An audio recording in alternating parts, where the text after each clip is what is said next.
नमस्कार सर। नमस्कार। आपका बहुत बहुत स्वागत है। धन्यवाद। सर, पिछले एपिसोड में हमने रॉबर्ट ब्रेसॉन जी की कुछ चीज़ों के ऊपर बात की थी, उनके सिनेमा को लेकर। तो पॉल स्ट्राडर ने जब ब्रेसॉन जी का इंटरव्यू किया था तो उनके एक सवाल पे ब्रेसॉन जी का एक जवाब था, उसी का एक्सप्लेनेशन काइंड ऑफ मैं आपसे चाहूँगा। थोड़ा सा एपिसोड को दूसरी तरीके से हम लोग आज शुरू कर रहे हैं। तो ब्रेसॉन जी ने बोला था कि there is a presence of something which I call God, but I don't want to show it too much, I prefer to make people feel it. इसको आप पैराफ्रेज करिए कि वो क्या कहना चाहते हैं। आपके ब्रेसॉन जी वो क्या कहना चाहते हैं, एक्चुअल में वही समझने के लिए आपसे पूछ रहा हूँ, लेकिन जितना मुझे लग रहा है मैं एक बार करने की कोशिश करता हूँ। There is a presence of something which I call God, शायद कुछ है आसपास, इसमें डिवाइन प्रेजेंस। हाँ, तो प्रेजेंस है, उसको वो गॉड कह रहे हैं, but I don't want to show it too much. फिर वो अपने सिनेमा ज़्यादा नहीं दिखाना चाहते, अपने सिनेमा में उसको ज़्यादा दिखाना नहीं चाहते, लेकिन कुछ है। हाँ। But I prefer to make people feel it, लेकिन मैं लोगों को सेम चीज़ फील कराना चाहता हूँ। तो इसको क्या करूँ मैं? तो अच्छी बात है, बहुत आपको हाँ। धन्यवाद कि आपने अच्छी बात सुनाई। हाँ, तो इसका एक्सप्लेनेशन मैं इस तरह से चाहता हूँ कि ये जो कह रहे हैं कि कोई चीज़ मैं फील करता हूँ अपने आसपास और सेम चीज़ मैं लोगों को फील कराना चाहता हूँ। तो सभी राइटर फिल्म मेकर के साथ यही चीज़ है ना कि वो जो फील करते हैं, उनका जो एक्सपीरियंस है, वो चीज़ सेम चीज़ देना चाहते हैं। अगर कॉमर्शियल सिनेमा बेसिकली हटा दें, पोलिटिक सिनेमा में वही है ना कि as a writer, as a film maker, हमारा जो एक्सपीरियंस है, हम जो फील करते हैं, जो हमारा परसेप्शन है लाइफ को लेके, वो हम लोगों तक पहुंचाना चाहते हैं। तो सबके अलग अलग होते हैं। तो अगेन सेम क्वेश्चन कि यंग फिल्म मेकर हैं और उनके पास अभी वो विजन नहीं है, तो वो विजन कैसे लाएं, और विजन जब आ जाए या वो परसेप्शन आ जाए, वो एक्सपीरियंस और फीलिंग आ जाए, तो सिनेमा में उसको अगेन ट्रांसलेट कैसे करें? तो हम लोगों ने आपके किसी एक एपिसोड में हम लोगों ने बात की थी कि फिल्म मेकर को विटनेसिंग सेल्फ होना चाहिए। इसके पहले एपिसोड, इसके पहले का ना, साक्षी। जी। और साक्षी का हमने मतलब बताया था कि मैं आपका साक्षी, आप मेरे साक्षी, ऑडियंस फिल्म का साक्षी, फिल्म मेकर ऑडियंस साक्षी, ये नहीं होता है। साक्षी का मतलब होता है कि एक लाइट है जो एक ही समय में देखने वाले को और जो सामने दृश्य फिल्म चल रही है उससे और पूरी प्रोसेसिंग को इल्यूमिन करे, प्रकाशित करे, वो साक्षी होना है। कहा था ना जी। क्योंकि साक्षी होने में अगर दो हो गया फिर वो साक्षी नहीं। मैं आपका साक्षी, आप मेरे साक्षी, तो ये फिर कोर्ट वगैरह हो जाएगा। जो हम लोग स्पिरिचुअल अर्थ में अगर बात करें तो ब्रेसॉ को हमारे यहाँ उनकी फिल्मों को एस्थेटिक माना गया है ना।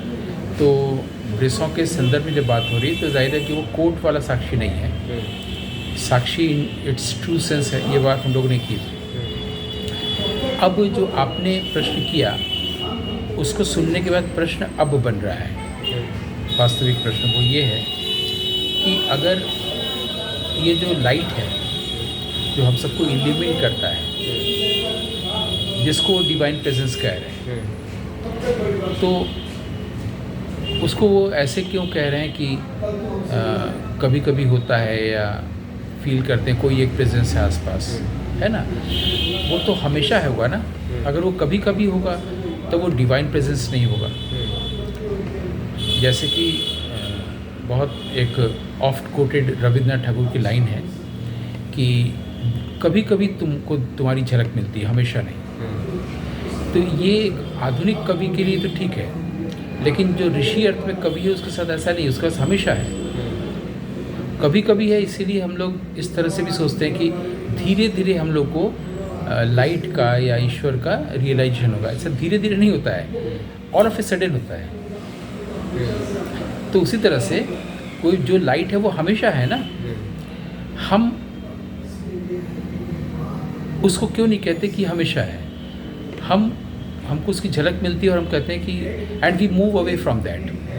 क्यों होते हैं? तो ब्रेसॉ ये क्यों कह रहे हैं कि हमेशा मैं एक फील करता हूँ, ये क्यों नहीं कह रहे हैं? पहली बात तो ये प्रश्न है। अगर यही बात करनी है कि लाइट का या कोई एक प्रेजेंस फील करते हैं जिसको कि वो पूरी तरह से नहीं दिखाना चाहते।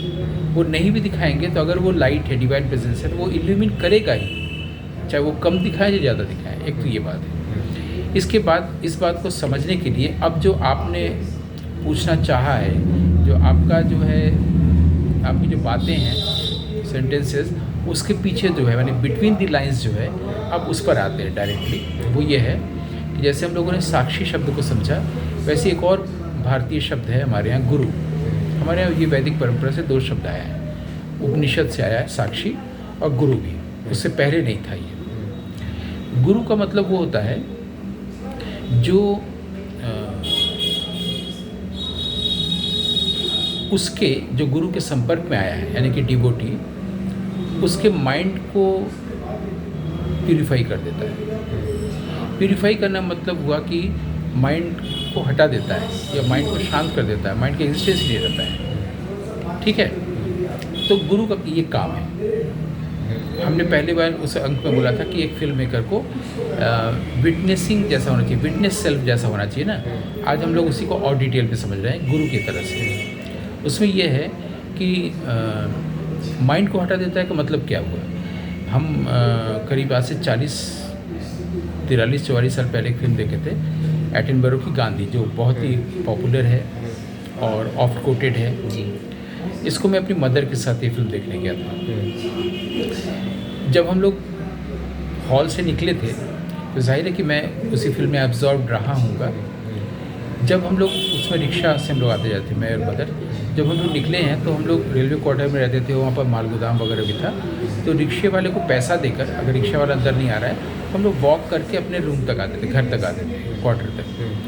जब वो पैसा दे रही है तब तक मैं उतर चुका हूँ, चलना शुरू कर दिया हूँ, और मैं उस तरह से चल रहा था जैसे कि बेन किंग्सले फिल्म में चल रहे थे। इतना भाव था उसका।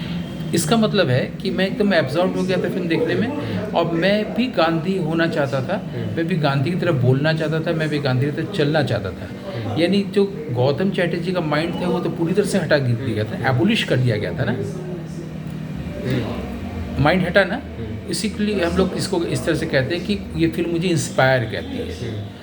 करेक्ट वर्ड ये है कि वहाँ पर फिल्म मेकर गुरु की भूमिका में हो जा रहा है।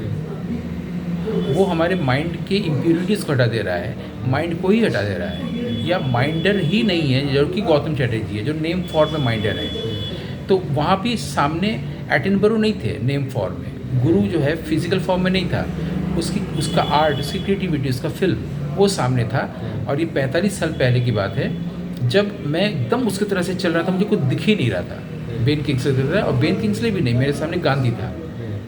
इसका मतलब एक फिल्म मेकर को गुरु की भूमिका में होना चाहिए। अब आप कहेंगे कि एक यंग लड़का जो फिल्म बनाने जा रहा है गुरु की भूमिका में कैसे आए।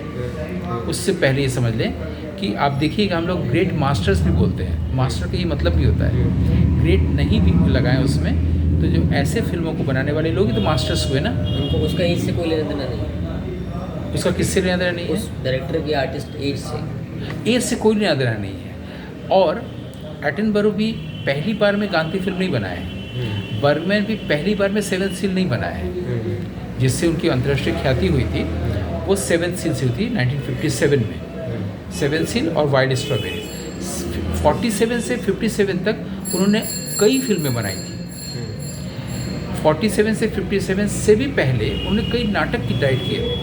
यानी एक कांस्टेंट मेहनत में, परिश्रम में, हार्ड वर्किंग में और प्रैक्टिस में था, और वो डिवाइन प्रेजेंस अपने आप को रिवील किया, जिसको इल्यूमिन करना बोलते हैं, वही लाइट है ना। फिर वो हमें भी कर रहा है, उस पूरे परिवेश को करता है। जैसे सूरज जब नहीं है, बहुत सारे जंगल हैं, पेड़ हैं, देवदारू के पेड़ हैं, जब निकला सब जगह उसकी धूप पहुंच रही है ना, एक साथ सबको इल्यूमिन कर रहा है। वैसे ही जैसे जब वो साक्षी या लाइट आया, तो दृष्टा को भी, देखने वाले को भी या ऑडियंस को भी, जो दृश्य उसे भी, जो पर्दे पे चल रहा है, और जो देखना हो रहा है दर्शन उसे भी, यानी दृष्टा, दृश्य और दर्शन तीनों को कर रहा है। जब तीनों को कर रहा है का मतलब क्या हुआ, ये तो बहुत ही कहा जाए प्रोफेशनल सेंटेंस हम बोल रहे हैं कि जब तीनों को कर रहा है, क्योंकि बहुत बोला जा चुका है, दृष्टा, दृश्य और दर्शन। इसका मतलब ही हुआ 3 का भेद नहीं रह गया, दे बिकम इनसेपरेबली वन। तो ऑडियंस के रूप में जब हम फिल्म देख रहे हैं गांधी, तो मैं और वो जो गांधी इसकी भूमिका निभा रहे थे बेन किंग्सले, मैं और गांधी जो की इमेज है, जो छाया से बनी हुई छवि है, उस छाया के साथ एकाकार हो गए। इसी चीज़ को हमारे यहाँ नाट्यशास्त्र में रस कहा गया है, इसी चीज़ को, सिर्फ वहाँ दो नहीं रह जाता है। प्रभाव प्रॉपर होता है। अब वो प्रभाव भी आप बोल सकते हैं, प्रवाह भी बोल सकते हैं, इंस्पिरेशन भी बोल सकते हैं, और गुरु की भूमिका भी बोल सकते हैं, क्योंकि आपने प्रश्न किया है यंग फिल्म मेकर क्या करे। यंग फिल्म मेकर यही करे कि वो कोशिश करे कि जो फिल्म बना रहा है वो ऑडियंस को सकम न करे कि एकदम सोचिए क्या हो रहा है, ऐसा भी ना हो जाए। कई बार ऐसा होता था कि अच्छा आर्ट फिल्म है तो उसका तो कभी भी अंत हो जाएगा, ऐसा एक उसका अर्थ लिया गया था कि जो फिल्म जो है समझ में नया आर्ट फिल्म है, जो फिल्म कहीं भी एंड हो जाए, कहानी एंड हो जाए ना हो, तो वो आर्ट फिल्म है। ऐसा नहीं, सकम करना नहीं ऑडियंस को उस स्थिति में ला देना जहाँ पर खुद गुरु है, जहाँ पर खुद वो मास्टर है, फिल्म मेकर है, ग्रेट मास्टर है, क्योंकि उसने पहले किसी चीज़ को रियलाइज़ किया है और अब वो गुरु बन करके, फिल्म मेकर बन के उसको, उसके सेल्फ को रियलाइज़ कराना चाह रहा है। गुरु का मतलब अपनी पावर दिखाना नहीं है कि मैं पहाड़ को हिला सकता हूँ, पहाड़ तो खैर मूव करता ही है, लेकिन गुरु का मतलब है, पावर का मतलब है गुरु का, सदगुरु का, कि वो उसका नाम सदगुरु ना हो, उसका कर्म इस तरह से सदगुरु हो कि अगर वो बाहर है तो उसको भीतर की तरफ पुश करे, सेल्फ की ओर, अगर वो भीतर है तो भीतर की ओर पुल करे।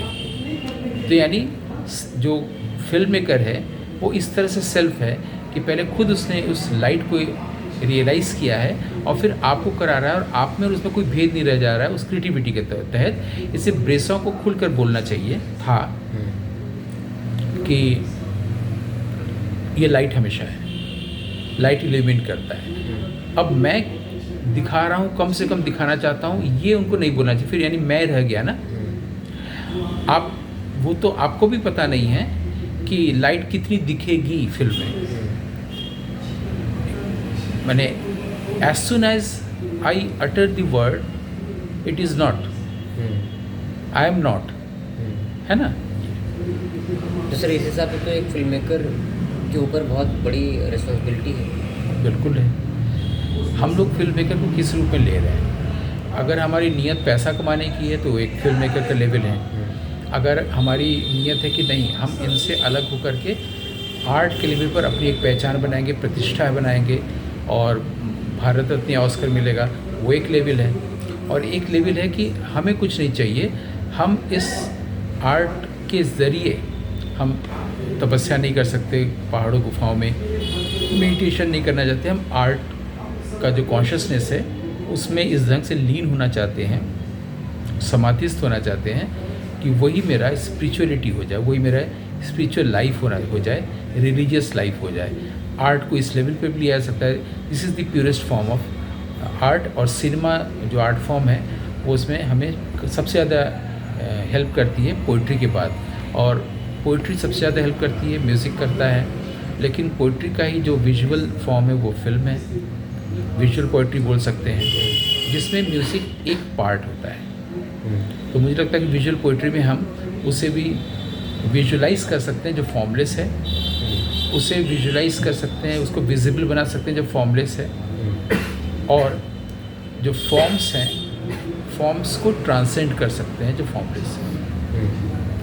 सर इस बात के संदर्भ में एक और चीज़ बोल सकते हैं कि इससे लोगों का दुख कम कर सकते हैं। दुख तो रहा ही नहीं ना, दुख तो सिर्फ माइंड के कारण है, माइंड के कारण संसार है, माइंड के कारण दुख है। जब माइंड ही नहीं रहा उस वक्त तो मैं गांधी हूँ ना, जब फिल्म देख के लौट रहा हूँ उसी सेंस में कि ऑडियंस का बिल्कुल। तो ये काम हो जाता है, उसकी रिस्पॉन्सिबिलिटी हो जाती है कि जो दुख हटाना। जैसे बहुत बड़ा एक प्रॉब्लम है कि दुनिया में इस और डिसऑर्डर को या इस प्रॉब्लम को कैसे हटाएं। आदमी आदमी में भेद है, आदमी आदमी में झगड़ा लड़ाई, ये कॉन्फ्लिक्ट कैसे हटाएं। आर्ट का रोल देखिए कैसे कर रहा है, दुख को हटा रहा है, कॉन्फ्लिक्ट को हटा रहा है। जी ठीक है, ठीक है सर, काफ़ी अच्छा सेशन रहा, बहुत बहुत धन्यवाद आपका। आपका भी बहुत बहुत धन्यवाद। हम लोग मिलते हैं जल्दी अगले एपिसोड में, ठीक है, एक और अच्छे प्रश्न के साथ और गहरे उत्तर के साथ। Thank you.